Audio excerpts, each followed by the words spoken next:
Welcome to the Westside King's Church podcast, a time where outside of Sundays we continue to wrestle with how the surprising grace of Jesus affects our everyday lives.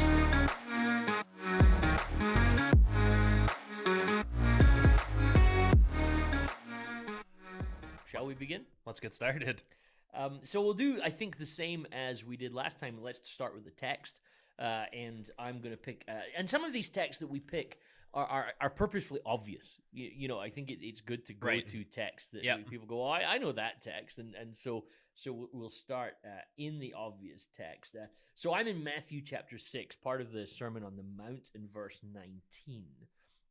Where Jesus says, "Do not store up for yourself treasures on earth, where moths and vermin destroy, and where thieves break in and steal.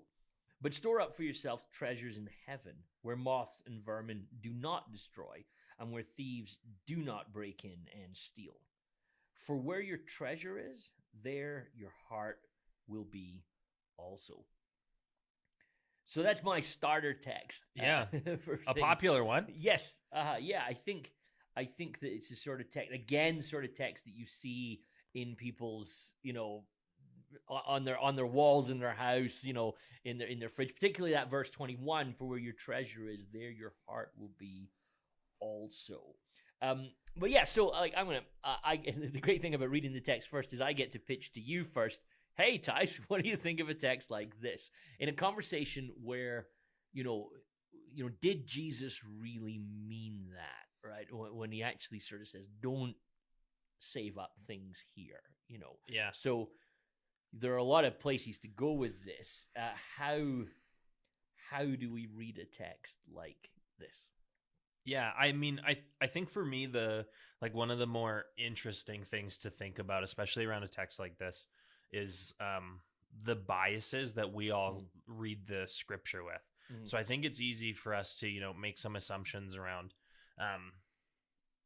that we don't come with a bias and we come with a clear understanding of everything that we're reading. And, we talked about, what does it mean to take the Bible literally last week and some of that stuff. And I think that can happen in this text that you see kind of quite common. So, I mean, there's a couple things for me that stand out. One of the biases that I think we would kind of bring that maybe we'll have some discussion on is this idea of what does treasure mean for us? Like when we hear that word, something sparks in our mind around our assumptions around that word treasure. So that's one thing that stands out to me, is to say, what does it mean to store up treasures on earth? Well, what are treasures? I think that's a question for us to maybe bat around a little bit. And the other thing for me is, and some of it I think is my own kind of upbringing in this, is the store up your treasures in heaven. There was always, this common do good, you get extra jewels in your crown. That was kind of a joke that even, floated around. You get paid poorly and they're like, well, don't worry, your treasure's in heaven. And that's how they justified your terrible salary. And I have quite literally had church jobs where that was said to me as part of the interview process. You know? So not Westside, just to clarify. Yeah, that's probably an important thing to clarify. I would like to make this point strongly at this point in this area. Yeah, but I think this is where the treasure piece comes back again too, because there was a lot of assumptions around what treasures in heaven even what even meant. It was jewels on the crown, this big mansion.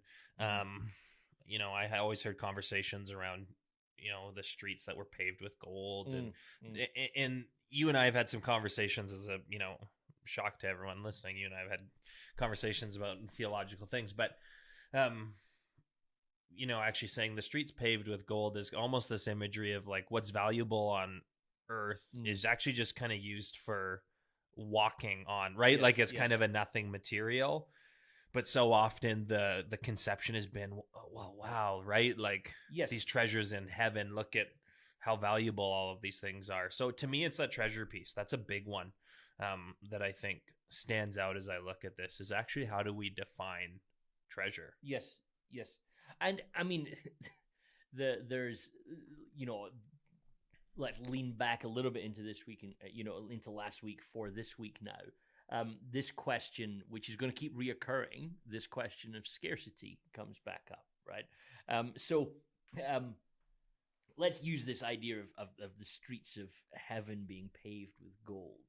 Like, for me, I think this is kind of visional, prophetic, metaphorical language. Not, I don't mean that to dismiss it, but to make exactly the point that you're making, right? Which is that, you think gold's really, really, really valuable, but actually in the restored earth, in new creation, it's just stuff you walk on. Right. Now that, in one sense, that's one way to look at it. But then there's another way to look at this, to say, well, why isn't gold? What is gold? Right, at some level. So, like, that's very philosophical of you. It is, right? But what actually is gold? It's a product that is a geological, anomaly at some level. It's the result. It's things that happen. Gold, diamonds. They're all just natural products that are the result of other things. Right. So the quiz question. I feel like our seminars have become more like me just feeling like a professor and just asking you questions. I never was a good student, so this is always a terrifying you get to relive place. This, yeah. Right? But what makes gold what makes gold any different from dirt, right? So, like, I grew up in West Africa. I've said this before. You could like throw on your hiker boots and walk about 2-3 kilometers up the river from where I lived, and you'd find people digging gold out the ground, right? Right. So what makes gold any different from dirt? Because I guess we've given value to it. Well, sort of. Like, we found it. But actually, there is actually a why have we given value to it? So I'm not going to let you away with the question. I thought I was getting out of that. It's true. Normally, I just gave the answer the teacher wanted, and then they would get off my case. But well, the answer's kind of already out there at some level. I would say that it's scarcity, right? It's the fact that you dig a hole, and most of the hole is dirt, right? But in that hole of dirt, you find, like something that's not dirt. Basically a small piece of gold, and it's the rarity, it's the scarcity of gold that makes us decide this is valuable. Right. It's the same with diamonds. Diamonds is just coal, right? You know what I mean? It's quite literally just coal, the sort of thing you throw on your barbecue. Right. It's just coal that's been under a lot of pressure, and the more pressure it's under, the bigger it goes. The longer it's under pressure, the bigger it goes. But it's a rare thing, therefore we want it, right? Right. So there's something then in that image of streets of heaven paved with gold, which again speaks to this lack of scarcity. Like, right. Like there probably isn't enough gold in the world to pave that many streets, and gold's this remarkably durable product. Like I read recently that I think they reckon that something like between half and 2/3 of all the gold ever found is still in circulation, right? It's like gold doesn't go anywhere, right? So it's highly durable in that sense, but it's rare. So I think this Bible's kind of trying to make us think differently about what we value, right? That actually is valuing something just because it's scarce valid, right? Is that a valid reason to give it value? Like, why do we value gold more than water, for example? That's something we actually need. You know what I mean? Right. That's something we actually but we don't think about that, right? Right. So does that make sense? Yeah. So when you come back to something like this question of sort of treasures in heaven, there's a question about, well, there's a variety of questions therein about what is treasure, what even is it to store things up, right? And what do we do about stockpiling? So you made this sort of point earlier on that there becomes this sort of sense of, oh, well, if you do good things, that keeps something up for you in heaven. Yeah. But even then, I think there's questions to ask about how valid that is as a sort of way of being at some sort of level, because well, why are you doing it then? Is it, have you now got yourself into some sort of contractual deal with God where I'm going to do this stuff so that when I get to heaven, like I grew up in the era of the church where people would make jokes about people going to heaven and what size mansion are you going to get up there, and and all this sort of stuff, and I'm not sure that's helpful ways to think, because we start to undermine grace, and we start to move into a transactional or a contractual relationship with God. Does that make sense? Yeah. Well, and I think we see this in a lot of areas almost subconsciously of just how it's been taught, how we navigate it. And I think this idea of treasure and wealth, and we talked about it briefly around kind of prosperity gospel stuff comes out of this kind of idea that if I do good and God looks, with favor upon me, the result is that I'm going to have abundance of money and resources, and comfort. And if I don't have those things, then it's a sign of not having God's favor, not being a good enough, Jesus follower. And that's kind of the net result, which I think is, reasonably popular within the US. Not as much, you don't see as much high profile anyways in Canada, still around, but where it's most prolific. The whole thing. So let's leaping off from do not store up for yourselves treasures on earth. Why? Because basically stuff gets to it. Jesus seems to say either something's going to eat it, moths or vermin, and then thieves are going to break in and steal it. It's kind of true. Money devalues. Treasures get, they stop being as valuable as they used to be sometimes. And, how do you store up and how do you make these things work? But Jesus is kind of pushing to something in my mind about the lack of permanence of wealth, in that sense. And also perhaps the struggle. Let's go back to what we said last week about the guy that didn't want to give up what he had because he had a lot of it. The struggle to try and hold on to it. So when you have treasures on earth, there's two things you're going to fight the whole time. You're going to fight the fact that it just seems to get away from you, right? So like moth and vermin, if they become a metaphor of just things are out to get it, and then the thieves be the fact that other people want it too, right? Because it's scarce, you see. So as soon as there's scarcity, there's competition, right? And as soon as the competition, you then create structures to try and defend, and have the competition in that sort of sense. So then what happens for us though is that why would you store up treasures? Well, because of what that gives me and what that allows for me. So I think when Jesus then comes along and starts to unpick that, unsurprisingly, this is hugely countercultural. So then you move to something like our contemporary moment that we live in, where we do certain math, I would say, on wealth, right?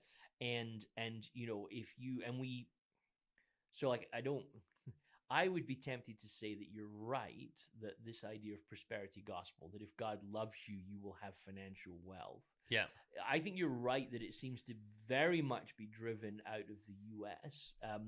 But I would argue that there's levels of it are present in all of Western Christianity, right? Sure. We might not be on sort of full fat, prosperity gospel, but there's a diet prosperity gospel in there somewhere, which is that fundamentally, we believe that it kind of gets caught. You hear all the time that if we do the right things, God will bless us. Right. And oftentimes we connect that notion of blessing to financial prosperity. Right. And so I think we talked last week a little bit about giving. Our giving structures get tied up with this, where we even would teach it in certain occasions that if you give, God will then give money back to you. So you give money out, money in. Right, that idea of the tenfold and all of that stuff. Yeah. So it starts to sort of sound more like investment schemes rather than generosity, in that sort of sense.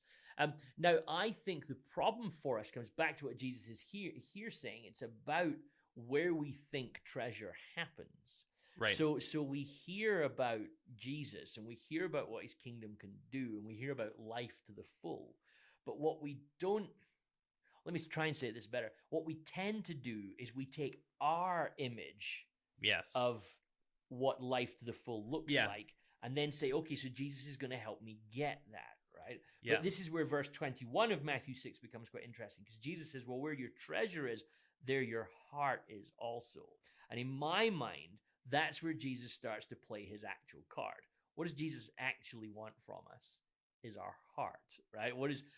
He wants our desires, he wants our affections, he wants our focus in that Right. sort of sense. So, but what happens once you've got that kind of, that little switch that happens, that I'm going to take all of the biblical texts about blessing and use them to define my understanding of blessing.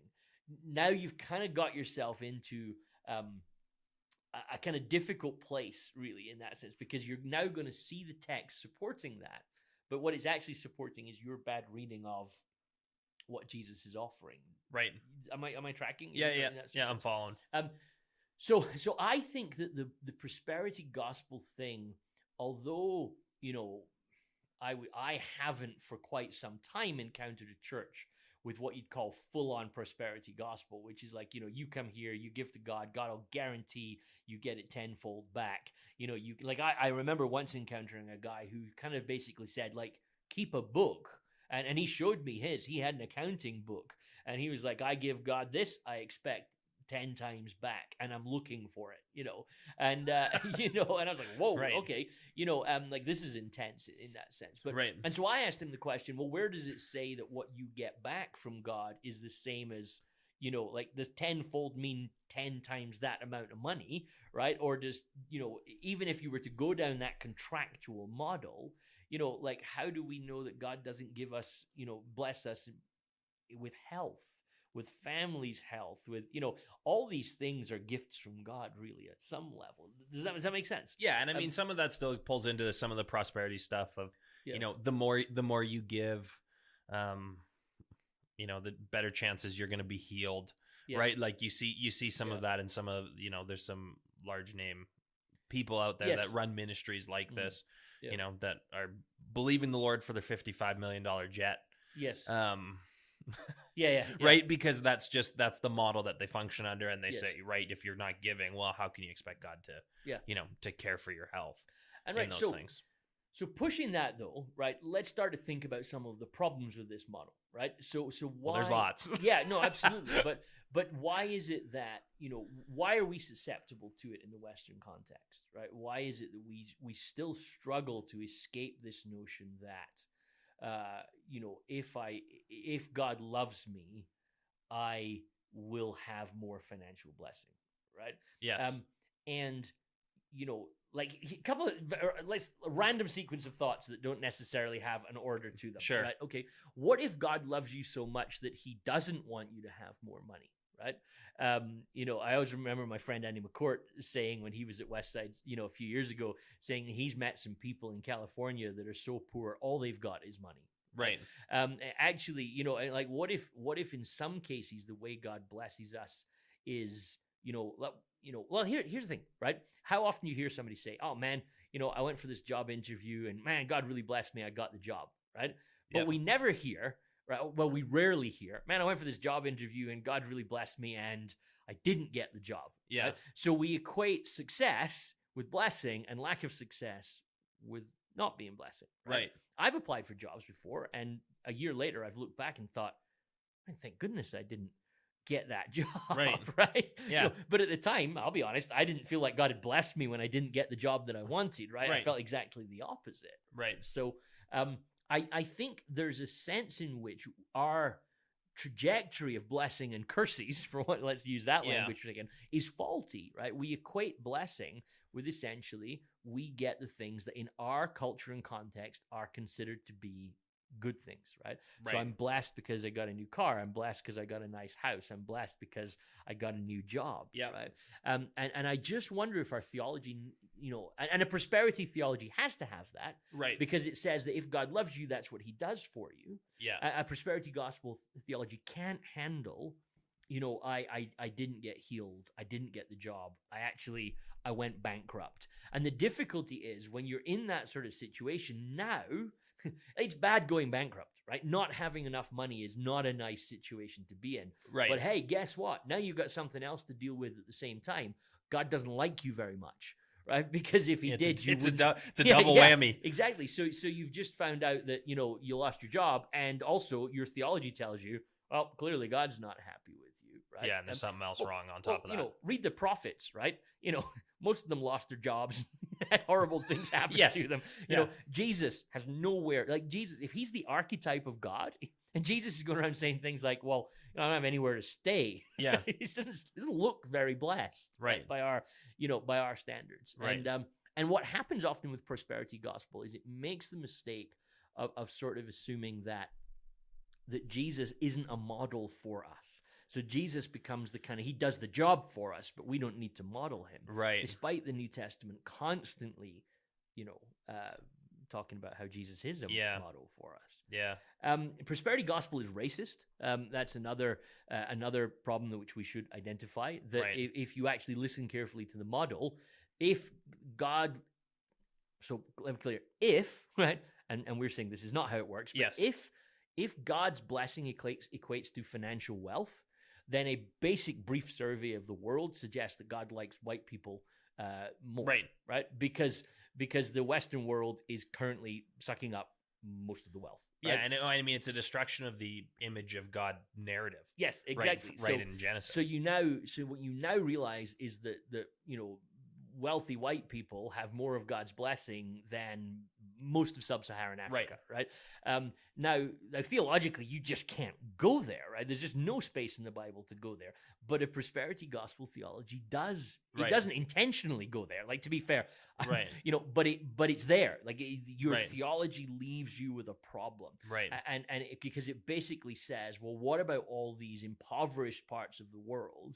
And the basic problem is, well, they clearly are not as loved by God enough. Right. A prosperity gospel has a problem when it comes to justice, right? Because the same things. Because let's push that slightly further. Did God give us all of this wealth? Or did we take it from poorer places? Right. And the truth is, like, yeah, we took it from a lot of places, and we've earned our wealth, without justice in a lot of cases as nations. I mean, in that sense, and so so why is God rewarding that? So what I'm trying to suggest, I think you're following with me, is that as you keep unpacking this notion that God loves you and therefore will give you lots of money is very, very hard to defend biblically, because not only does it create theological problems for you, Jesus doesn't work as a model, and any theology that Jesus doesn't work as a model for, really, you want to throw that out the boat as quick as you can. So like, this is a pop quiz for me in my own life, is whenever I'm thinking about anything, I don't always get this right, but does this sound like Jesus? Right. Yeah.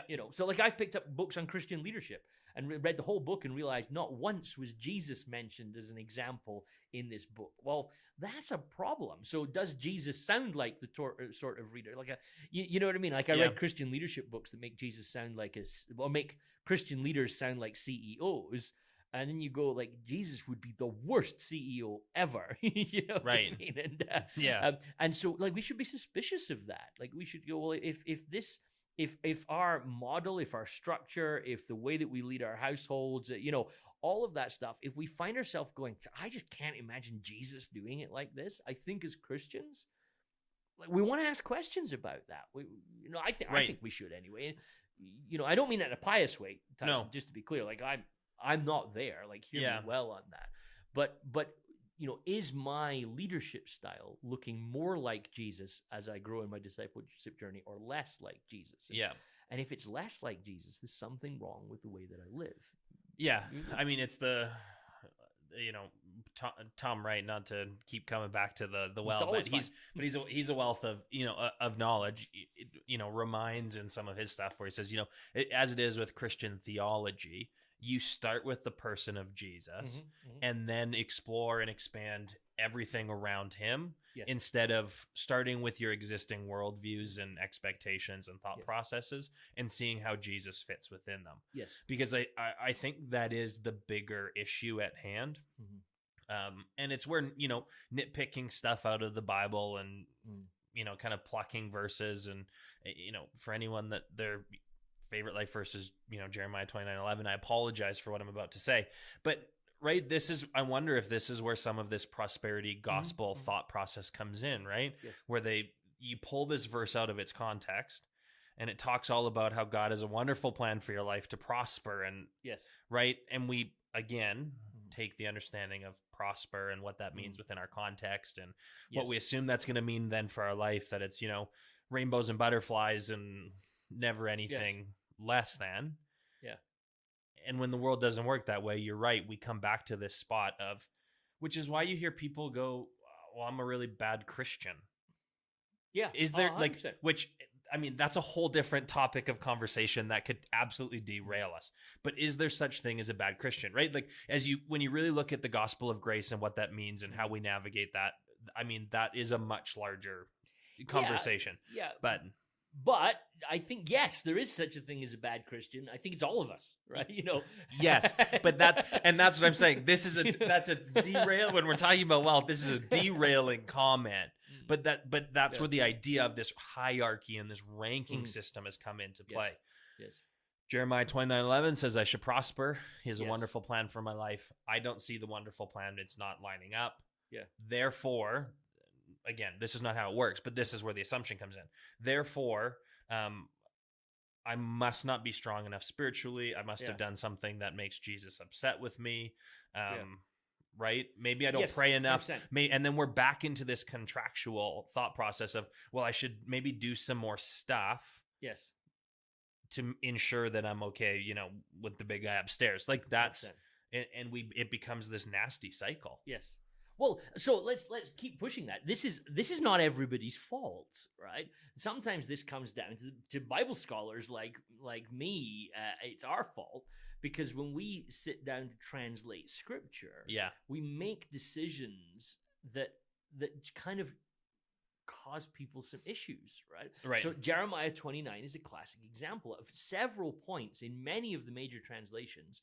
They actually, this language of prosperity appears. So Jeremiah, Bobby talked about it on Sunday just past there, seek the prosperity. Bobby didn't say this, right? Because, we do the good work behind the scenes. But Jeremiah 29 verse 7, in a lot of translations, says, seek the prosperity of the place where you are. Yeah. Right? And then by verse 11, and God has a plan for your prosperity. Yeah. Right? So...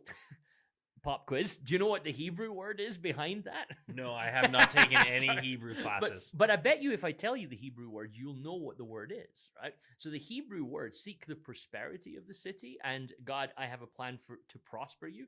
The Hebrew word is shalom, right? Right. So, in which even people that have never taken Hebrew go, oh, I know that word. I've heard that before. Now, again, though, the problem is a lot of time we hear it translated as peace. Right? Which isn't a bad translation. And even prosperity is not a bad translation. Right.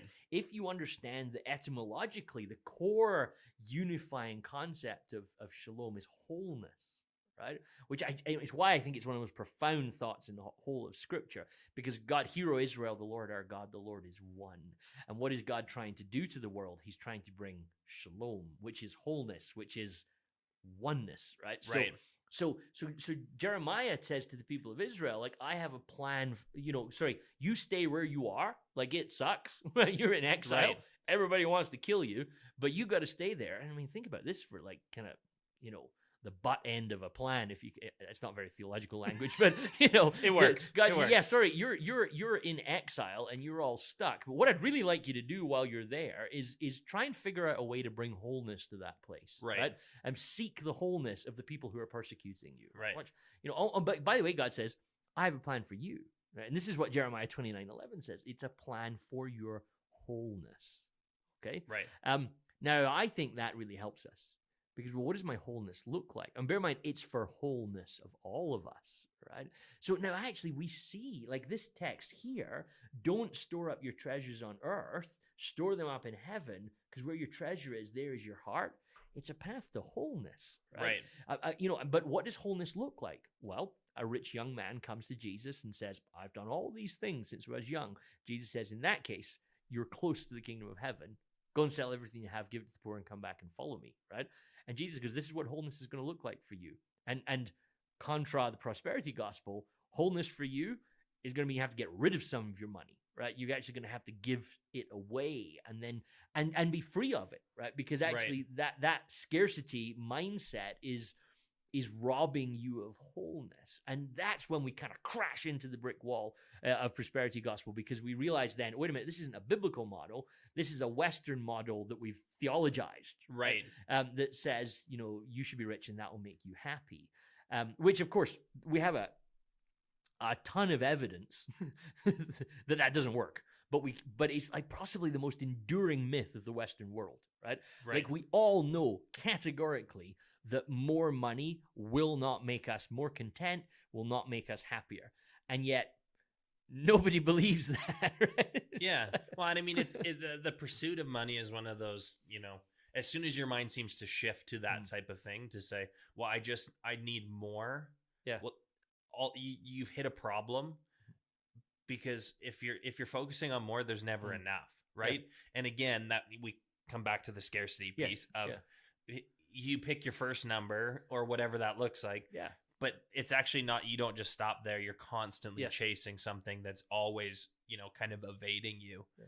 And it's impossible to find satisfaction in that. Sadly, and I mean it sadly, we've seen on many occasions, Hollywood people take their own lives or end up with, substantial, substance abuse problems that take their lives from them. Yeah. And without fail, somebody says, why would somebody like that take their own life? Right. Look how good money. They had it. Yeah.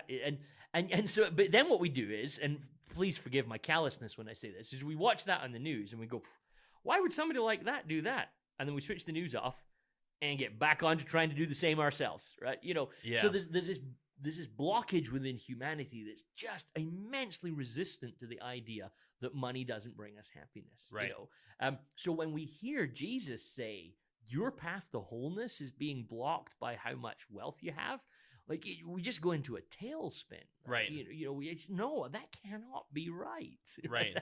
that just can't be true. Right. And I think, it's important probably for us to even further define wealth in some senses. Obviously, financial is a piece of that, but to bring it back around to this treasure piece and how we define it and how, Jesus would define wealth and really what that means for us is beyond a financial piece. Now, it's easy just to hear the word wealth and we think we jump straight to the financial piece. But if we're talking about the treasure piece, we've got to have probably, I would argue, a larger definition of what treasure really means beyond kind of the typical worldview of treasure means, well, don't have too many extra boats because they're going to rust before you can ever, to put them out on the lake. Yes. And only probably one summer house, right? Like that we can easily jump into that, but it's really broad. Like, yes, it is. And it's worth saying that I have, like in my own life, I have met very wealthy people for whom they just didn't have enough and almost lived as if they were in poverty. Like I knew somebody once who genuinely a millionaire, right? But you would never know it, right? In that sort of sense, not because they were generous, not because they had nice stuff you couldn't see, just they couldn't spend it, right? Because it just was too much for them in that sense. And they just got into this mindset of just hoarding and hoarding and hoarding. Right. I've also met, poor people who are obsessed with wealth, and so just having wealth doesn't mean that you're wrong, and not having wealth doesn't mean that you're right. And that's really important to sort of state right now. I've met financially wealthy people for whom money just isn't an issue for them, and they have been generous and they've given and they've all given beyond what you would expect somebody like that to give. And then I've met people, listen, here's I think I've said this to you before, but there's a Twitter site out there that every day posts the same tweet. Have I told you about this? I don't think so. There's a Twitter site out there, and every day it posts the same tweet. The tweet simply says this: today, today Jeff Bezos has chosen not to end world poverty, right? And that's it. That's all. Every day it posts the same tweet, right? And because he could, right? Well, or could he? Right? He could definitely give enough money to the world to change the way that we live, but could he end poverty? But then here's a bigger question. There's a person out there typing the tweet, right, that also could do something to end poverty, right? So it's easy to pick on the wealthy people and go, you're the problem. The 1% are the problem. The 1% clearly are a problem, but they're not the problem, right? Does that make sense? Right. You know, like I remember the stat, I think I quoted it in a sermon a few weeks ago, and I've definitely said it to you. You know, that North America spends enough on ice cream in any one year that we could sort of give water to every you village said that in last Africa. week. Yeah. And so before we all throw bricks at Jeff Bezos, you know, what about my relationship with ice cream, right? You know, because I could do something with that, right? You know, and so there's that sort of side of things that I think is worth stating, that this is not as simple as, well, if I don't have any money, that doesn't apply to me. Right? Yes. You can have no money and be obsessed with money, right? You know, and you can have a lot of money and actually not be, you know, and it not own you. So ownership's a strange thing. It doesn't, you get what and if I'm hearing you, this is where the treasure piece starts to come in, that Jesus is starting to talk about in this text. To say, you know, when you're storing up your treasures, well, what is it that you treasure? Because you're right, there are some people, and I've met them too, that have done, from a Western world, well from themselves financially. Yes.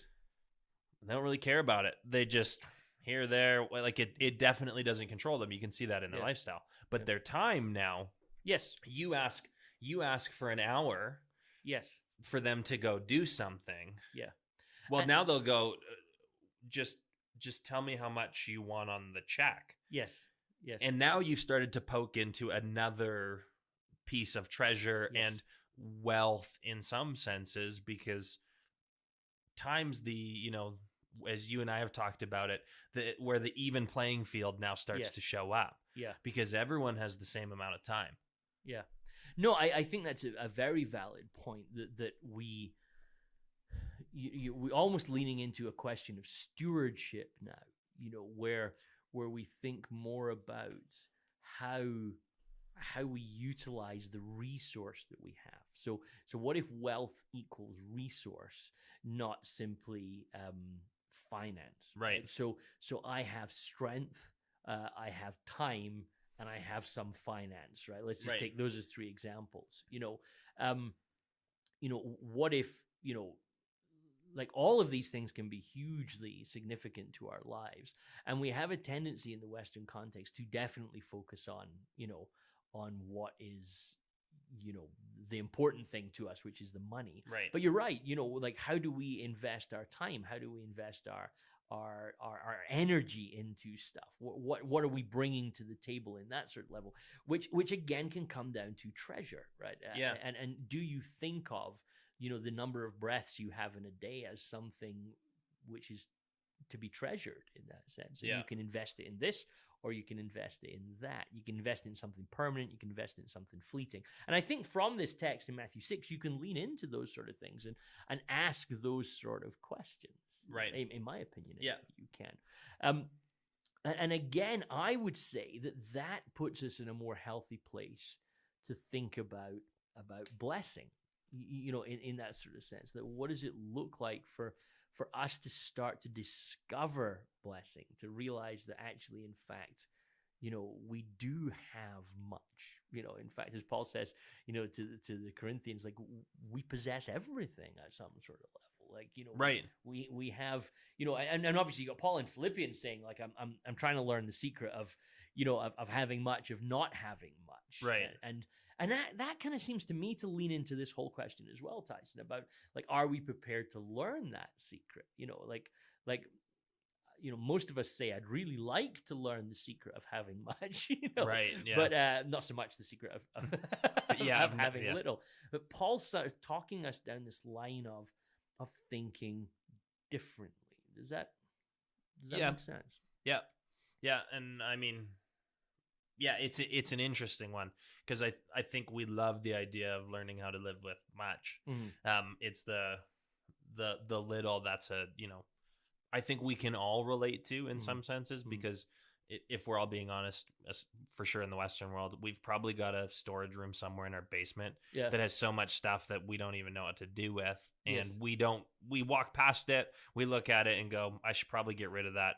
And then we carry on with our life and go, but maybe I'll need it one day for the next 18 years, and you move it from house to house. And, You know, we moved a bag of garbage one time.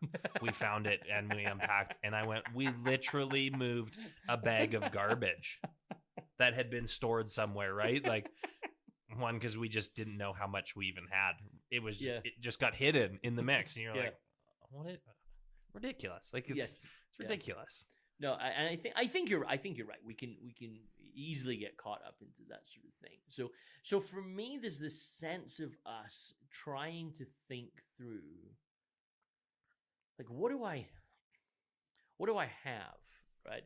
And how do I be content with what I have, but also see what I have as a gift, right?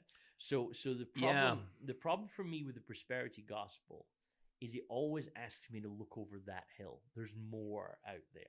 Whereas it feels like in this language of contentment, and even what Jesus is talking about, is actually, what do I already have? And how do I, we've talked about this before, and I'm sure all of us have thought about it. Some days I look at my old car, and go, man, look at that old car. And it's so easy to forget that, how privileged and how much of a gift it is to have that, how much of a gift is it to have, all of the sort of things we have. And I think that, and this is what I mean where Jesus talks about, well, where you invest in your heart, and depending on how you're leaning into something, how you're perceiving something, I think changes the surrounding issues, right? So if I'm going to say I don't have enough, so I'm going to save it all up, and I'm going to stockpile things, I'm going to have everything, that I need here. Well, what am I missing when I'm in the process of doing that? What if, what is it that let's talk about what is it that we need? Like I know people who spend hours of their life away from their family because they want to make sure that their kids are well provided for. Right. But do your kids just need money, or do they need presents? No, not presents. Yeah, but, I know which one. I know which one you're talking about. Yeah, but you being around in that sort of sense, like these are all questions that I think Jesus is picking at with just a simple 3 verses about where your treasure is, there your heart will be also. Which, I mean, and it kind of, you're now getting into the you can't serve God and money sort of thing. Right. There's, you can't. I mean, it's interesting that it's interesting. Like, let's push a little theological sort of space into it, Tyson, at the moment. But the only God that Jesus mentions in the whole New Testament, other than the Lord God, is money. Right. You can only serve God or money. It's the only contrast. In every other situation, just is God, right? And he's there. He's out there ahead on his own. But money is the closest you see Jesus ever talk to an alternate to God, which is fascinating. Right. You realize, like, the stakes are high. You know, the theologian in me wants to go, it's going to be the devil, or it's going to be, evil. Yeah. Well, actually, Jesus' relation to evil is quite fascinating to watch. He's basically, I'll be quiet. You know what I mean? Like, demon appears, shut up. You know? But what's a real threat to you?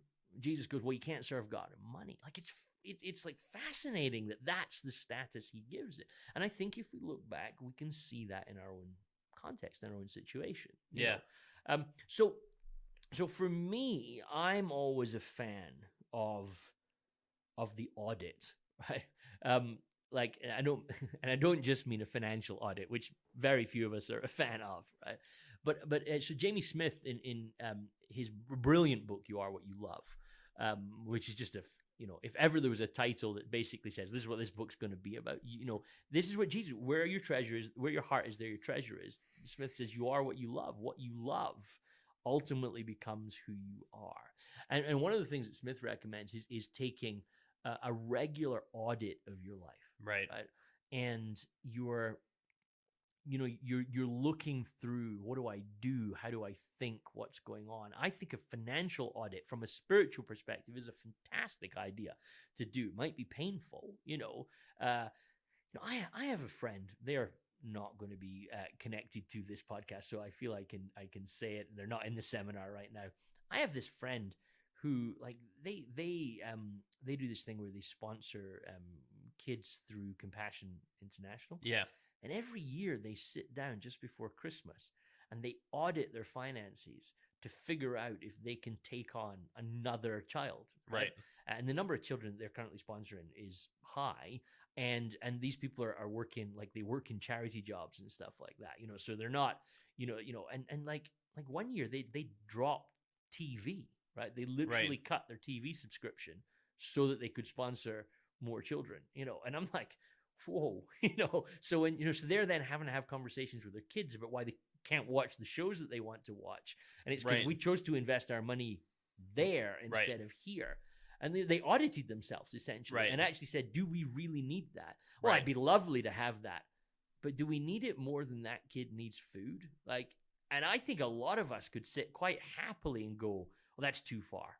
That's too much. And I'm not saying that, you've got to work out your own treasure in your own heart, but that sense of the audit, of actually sitting down and looking at these sort of things and saying, what's my energy going to? Am I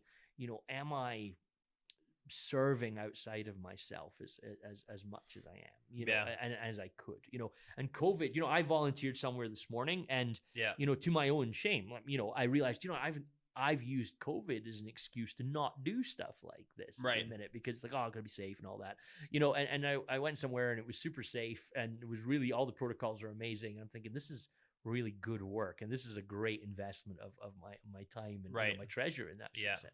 But so I think, if we were taking a kind of practical step from, Jesus says, where your treasure is, there your heart is, right? Are you happy with that? So to do an audit of your treasure, what do I spend?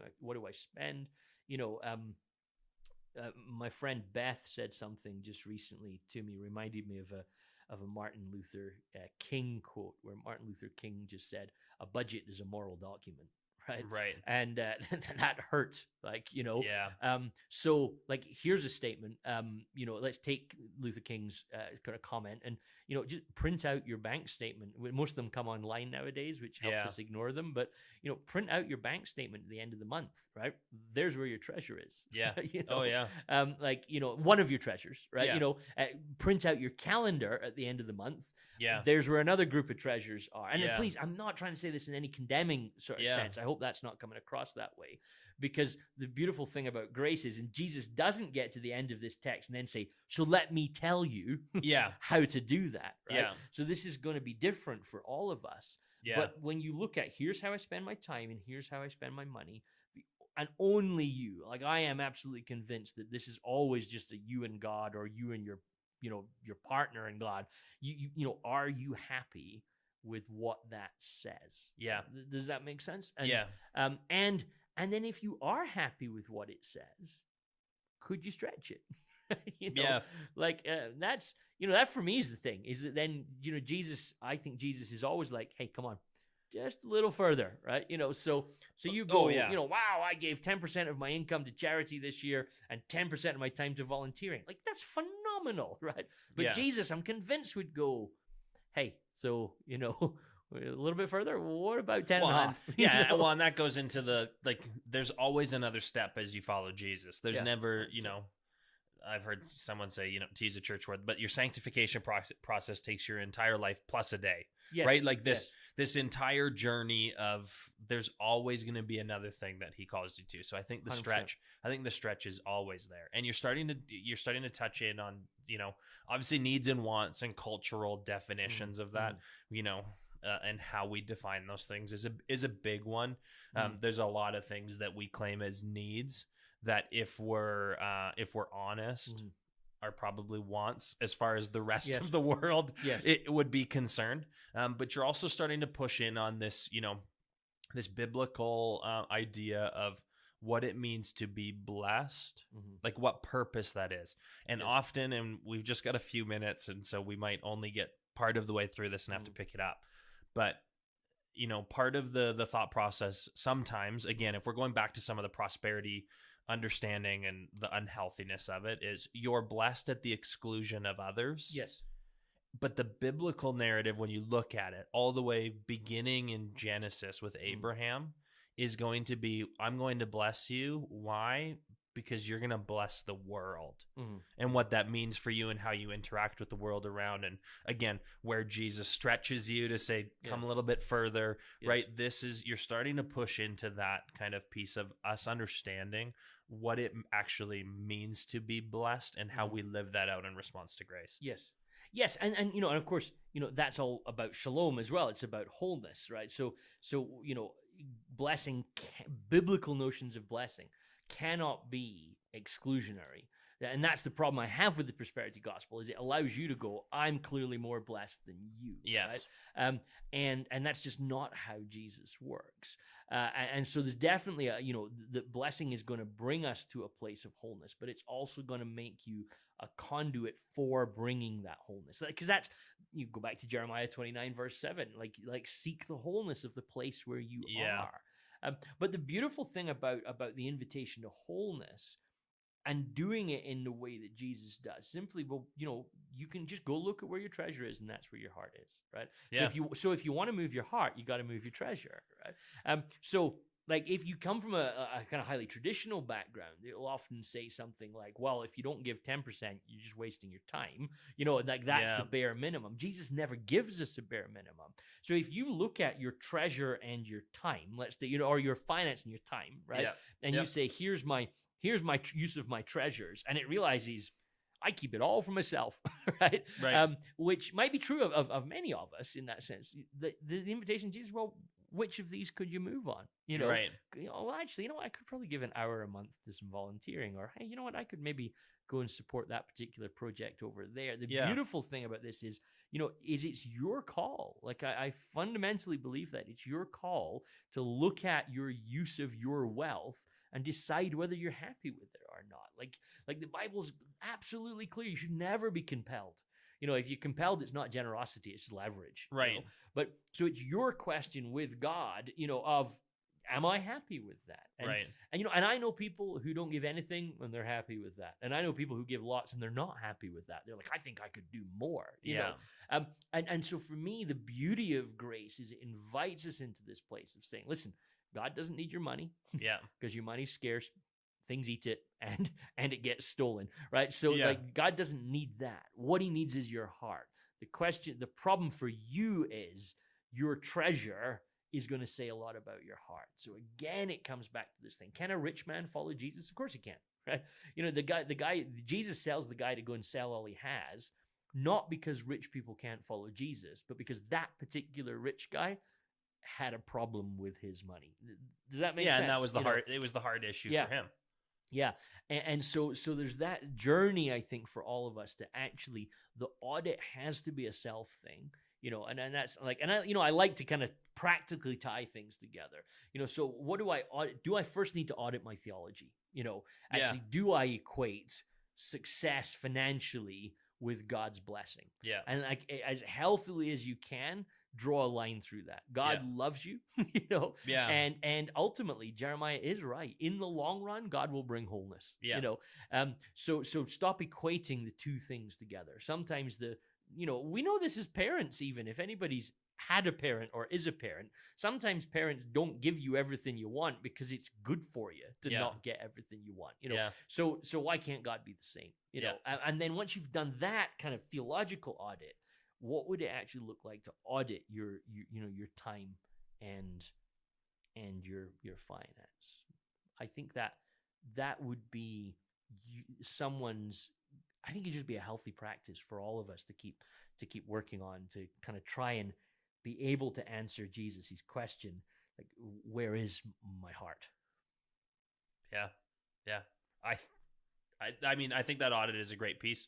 I think that's maybe where we land the plane for tonight, and for this time, because I mean, obviously we can keep going, and obviously we've got another week that we're going to keep this conversation rolling, to look into some of the tithing, and you touched on that of Jesus didn't give a number, and and I'd like to talk a little bit about that. So if we can kind of chart the trajectory of our conversation over the last few weeks, kind of what we did last week moving into this week, I think sets us up. And I do think as Christians, the kind of church and money wealth conversation is really important, when Jesus, maybe this will be our starter text for next week, but when Jesus sees, that widow put in some money and says what she gives is more than what they've given, you kind of think, like, do the finance people go, well, yeah, I get what you're saying, Jesus, but not really. Yeah. Do you really mean that little bit is better than that big bit? Yeah, the spreadsheet wouldn't say so. Yes, and so I think it's worth us kind of, exploring that. And I also would really think that it troubles me how much Christian generosity is motivated by guilt. So I'd love to have a conversation around what would it look like to live in generous support of our congregation and our Christian community that's motivated by a desire to be part of it rather than a guilt that this is my membership dues. And I think that that guilt piece goes even beyond finances. Obviously, finances 100%. is a big one where you find it, but I think the guilt piece you find it in anything. Yeah. I haven't read my Bible enough. I haven't prayed enough, and it all comes down to a guilt piece. Yeah, and it all comes down to the contractual understanding that so many of us carry, sometimes without even linking making the connection on that. So I think that's 100%. That's the constant breaking down that we're trying to do. Yes, is this. It's not contracts, it's grace, and grace is a whole lot harder to live in. Yes. And probably even asks more of us in some senses when we live in it. Yeah. As we respond to it. And so that's it. So that's our trailer for next week. It's like that's before we take them till midnight tonight. And why should you join us next week? Because we have more things that we want to go over time on. And, I love this little comment in the chat just there, just as we're gonna log off in a few moments. Bishop Michael Curry saying that the opposite of love is not hate, it's selfishness. And I think that's, like there's space in that within the whole conversation about wealth. It's, what if, you think about the parable of the talents, just quickly, that he who is given much will be trusted with more, like what if the reason that sometimes we are given much by God is because God just thinks we'll do a better job at giving it away than somebody else, Yeah. And I think I think selfishness, like I heard it once as well, that the opposite of love isn't hate, it's indifference, Right. And it's kind of probably similar sort of vein. It's actually just, I'm just going to do my thing and I don't mind what happens elsewhere. Not really. Out of sight, out of mind. Yeah. Yeah. So, hey, well, as always, it's great to have a conversation with you, Tyson. Yeah. I hope that everybody's enjoyed kind of listening into our, where I'm hoping that in this kind of conversational format, people are able to kind of hang on to little moments that hopefully are helpful. I hope people are not going away from this evening going, yep, I'm all about that prosperity gospel now. That's been sold to me. But rather in the conversation, hopefully we didn't sell it. Start to see just some of the faulty kind of notions that we get so easily caught up with, I think. I think if anything, it's just helpful, to have these conversations that in certain moments that they pop back into your mind as you're wrestling with something of just a thought that begins to challenge your thinking. And I think that's how God works in us. And I think that's the beauty of it, is regardless of whether we feel like we've got a good grasp on wealth, or we feel like we really struggle with it in whatever sense, that may be time or money or whatever. God doesn't ask it to get sorted 3 minutes ago. It's step by step in a process, and God doesn't walk away from that regardless of where you're at or the baby steps that are taken along the way. And I think we've talked about that too, just the delight of a parent in watching, us move forward and stumble our way forward in fairness. Yeah. I think as well, it's worth saying, this is the last thing I'm going to say, because then that's what we always say, and then we just keep going. It is. I think that, it's worth remembering. I should have said this earlier, but it's, I get too involved in the conversation and then have ideas and they go away. And, but bear in mind that at the very basic level, our concept of what more is isn't always theologically accurate, So our assumption is all the time that more is better, right? And actually, Jesus never says that. Right. And in fact, there's quite a lot of evidence, if you look at Jesus and the whole Bible, that sometimes less is better. Right. Jesus attracts big crowds and then avoids them. Right. And there's this kind of notion within a lot of culture that says, and it's built in scarcity, that more is better. So therefore, more time is better. Therefore, more money is better. And I just think it's worth us looking in Scripture and realizing how rarely that notion of more and bigger is better. And that's a big challenge for us. A church with more people in it is better than a church with less people in it. A church Right. with a bigger bank balance is better than a church with a small bank balance. And so far, a person's the same. And we do this all the way through things. And I think it's just always worth being aware of the fact that that might not be the way that Jesus thinks. And then I just would throw in Philippians chapter 2, that Jesus, although he had everything, gives it all up. Yeah. So